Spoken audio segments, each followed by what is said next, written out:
السلام علیکم ورحمۃ اللہ وبرکاتہ۔ آج جب میں ظہر کی نماز پڑھنے کے لیے مسجد جا رہا تھا تو مسجد کے پاس ہی کچھ بچے جو ہیں نا وہ پٹاخے پھوڑ رہے تھے، تو اس نے ایک پٹاخہ زمین پر پھینک کر مارا تو وہ خوب زور سے بولا، دوسرا پٹاخہ اس نے پھینک کر مارا وہ تھوڑا سا ٹھیک نہیں بجا، تو اس کا دوست کہنے لگا اور بجا نا، تھوڑا زور سے مار۔ تو وہ کہنے لگا میرے پاس بس اتنے ہی تھے اور 2 ہی پٹاخے تھے میرے پاس۔ تو کہنے لگا 2 کیوں تھے اور نہیں لے کے آئے گا؟ تو میں تیز چلتا ہوں، میں نے اپنی رفتار سلو کر دی کیونکہ میں یہ نہیں سمجھ پا رہا تھا کہ یہ جو بچے ہیں آخر پٹاخے کیوں پھوڑ رہے ہیں، تو میرے اس وقت بھی سمجھ میں نہیں آیا۔ تو وہ کہنے لگا میرے پاپا کہہ رہے تھے کہ اتوار جب آئے گا بیٹا تب لا کے دیں گے، کیونکہ اتوار کو میرے پاپا کو پیسے ملیں گے۔ میں نے کہا بھائی ہو سکتا ہے اس کے یہاں کوئی شادی وادی ہو، کوئی فنکشن ہو، تو اسی لیے یہ پٹاخے کی باتیں کر رہا ہو۔ میں مسجد میں آ گیا۔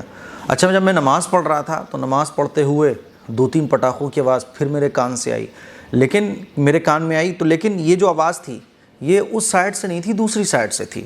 تو نماز پڑھتے ہوئے میرے دماغ میں یہ آیا کہ یار یہ پٹاخے ادھر بھی پھوٹے ادھر بھی پھوٹ رہے ہیں، کیا ہو ماجرا کیا ہے؟ کیونکہ پٹاخے اچانک سے پٹاخے۔ تو نماز پڑھنے کے بعد پھر میں یہاں آفس میں بیٹھا ہوا تھا تو پھر پٹاخے پھوٹنے کی آواز آئی۔ تو جب میں نے تھوڑا سا دماغ دوڑایا تو مجھے پتہ چلا کہ اچھا یہ پٹاخے اس لیے پھوٹ رہے ہیں کیونکہ ربیع الاول کا مہینہ شروع ہو چکا ہے اور آج ربیع الاول کی 3 تاریخ ہے۔ جیسے جیسے یہ تاریخیں آگے بڑھتی جائیں گی اور 12 ربیع الاول آتے آتے پٹاخوں کی دکانیں مسلمان علاقوں میں، مسلمان محلوں میں خوب زبردست طریقے سے لگ جائیں گی اور بچے خوب زبردست طریقے سے پٹاخے پھوڑ رہے ہوں گے۔ اور جب آپ چھت پہ جاؤ گے 12 ربیع الاول کو، آپ چھت پہ جب پہنچو گے تو دیکھو گے کہ ایسا لگے گا نہیں آپ کو کہ یہ مسلمانوں کے علاقے ہیں، مسلمانوں کی آبادی ہے، اور یہ سب کچھ پٹاخوں کا پھوڑنا، آتش بازیاں، اور گلیوں میں کوئی کچھ پٹاخے پھوڑ رہا ہے، ایسے خطرناک پٹاخے کہ کان پھوٹ جائیں، کانوں کے اندر سن پن پیدا ہو جائے، ایسی خطرناک آوازوں والے پٹاخے، اور آسمان رنگ برنگا نظر آ رہا ہوگا۔ تو یہ چیزیں 12 ربیع الاول کو بڑے آسانی سے دیکھنے کو مل جائیں گی جب آپ چھت پہ جائیں گے۔ تو ایک پل کو تو بڑا افسوس ہوتا ہے، لیکن افسوس بڑھ اس وجہ سے جاتا ہے کیونکہ یہ تمام کام اس آقا کے نام پر ہو رہے ہوتے ہیں، ہمارے ان آقا کے نام پر ہو رہے ہوتے ہیں، اللہ کے لاڈلے نبی اور تمام پیغمبروں کے سردار جناب رسول اللہ صلی اللہ علیہ وسلم کے نام پر ہو رہے ہوتے ہیں، جنہوں نے ان کاموں سے منع فرمایا۔ افسوس اس بات پر ہوتا ہے کہ سوچئے ذرا کہ ہمارے نبی کو کتنی تکلیف پہنچتی ہوگی، کیونکہ ہمارے نبی اپنی قبر میں زندہ ہیں۔ جب ہم سلام پڑھتے ہیں تو حضور ہمارے سلام کو سنتے ہیں، اللہ کے نبی وہاں آرام فرما رہے ہیں اور اللہ کے نبی صلی اللہ علیہ وسلم سنتے ہیں، دیکھتے ہیں، اللہ کے نبی اپنی مبارک قبر میں زندہ ہیں۔ تو سوچئے ذرا کہ اللہ کے نبی صلی اللہ علیہ وسلم کو جب یہ پتہ چلتا ہوگا کہ ہمارے معصوم بچے پٹاخے پھوڑ رہے ہیں اور 12 ربیع الاول کا اس لیے انتظار کر رہے ہیں کیونکہ 12 ربیع الاول کو گھر میں پٹاخے خوب لے کے آئیں گے، خوب آتش بازیاں کریں گے، سوچئے ذرا کہ ہمارے نبی کو کتنی تکلیف پہنچتی ہوگی۔ کبھی اس پر آپ غور کر کے دیکھیے گا۔ میرے عزیز بھائیوں، میری بہنوں، اللہ کے نبی صلی اللہ علیہ وسلم نے تو فضول خرچی کو منع فرمایا، اور فضول خرچی کو اور بربادی کو اس اہتمام سے منع فرمایا کہ حضور نے دریا کے کنارے اگر کوئی وضو کر رہا ہو تو اس کو بھی کہا کہ وضو کرو لیکن پانی کی فضول خرچی مت کرو، پانی کی بربادی مت کرو۔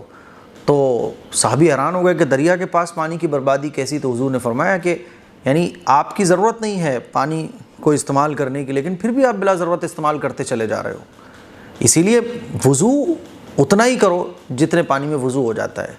پانی کی بربادی سے اسلام نے منع فرمایا، پیسے کی بربادی سے اسلام نے منع فرمایا، اور خاص طور پر آتش بازی۔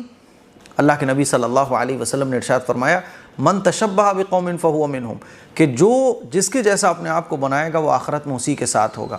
جب حضور علیہ الصلوۃ والسلام مکے سے مدینہ تشریف لائے تو یہودی بھی روزہ رکھا کرتے تھے 10 محرم کا۔ حضور کو جب پتہ چلا کہ یہودی بھی روزہ رکھتے ہیں تو حضور نے فرمایا کہ ہم 10 کے ساتھ ایک روزے کو اور ملائیں گے۔ کیوں ملائیں گے؟ تاکہ ہمارا روزہ یہودیوں کے روزے سے الگ ہو جائے۔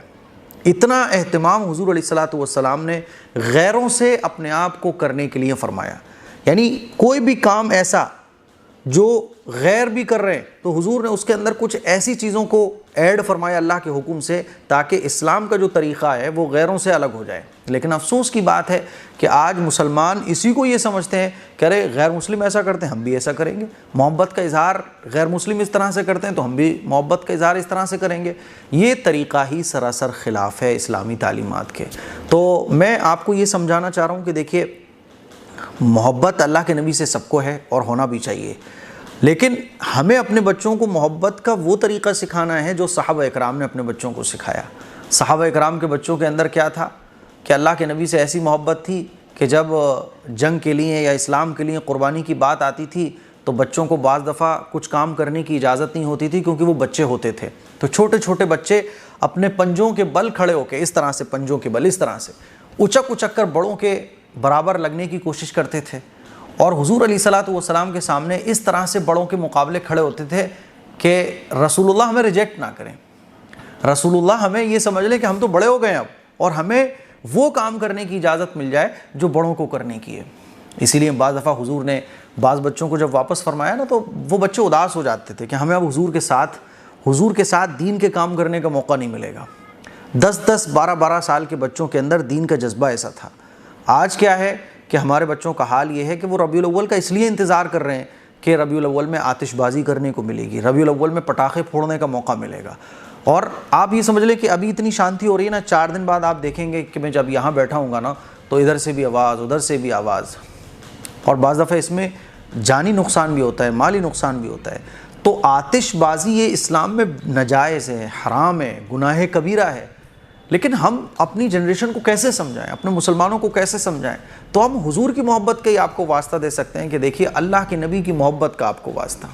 ہم ویسے ہی بہت گنہگار ہیں، لیکن گناہ کے کام ہم وہ کر رہے ہوں جو اللہ کے نبی کی محبت میں، یعنی اللہ کے نبی کے نام پر گناہ کر رہے ہوں، اس سے بڑا کوئی گناہ نہیں ہو سکتا۔ ایک تو ہوتا ہے نا کہ ہم کوئی گناہ کر رہے ہیں تو وہ تو ہے ہی گناہ، لیکن ایک گناہ جس کو ہم اللہ کے نبی کے نام پہ کر رہے ہیں، یعنی اللہ کے نبی کا نام لے کے اس گناہ کو کر رہے ہیں، یعنی دنیا اگر اس کو دیکھ رہی ہے تو اس نظریے سے دیکھ رہی ہے کہ دیکھو یہ مسلمان اللہ کے نبی کی محبت میں ایسا کر رہے ہیں۔ سوچیے ذرا کہ اللہ کے نبی کو کتنی تکلیف پہنچتی ہوگی کہ جب ایمان والا دکان پہ جاتا ہے 100 روپے کے 200 روپے کے پٹاخے خرید کر اپنی اولاد کو دیتا ہے، اپنے بچوں کو دیتا ہے، لو بیٹا پٹاخے پھوڑو، اور اولاد پٹاخے پھوڑ رہی ہوتی ہے۔ اور وہ پٹاخے کیوں پھوڑے جا رہے ہوتے ہیں؟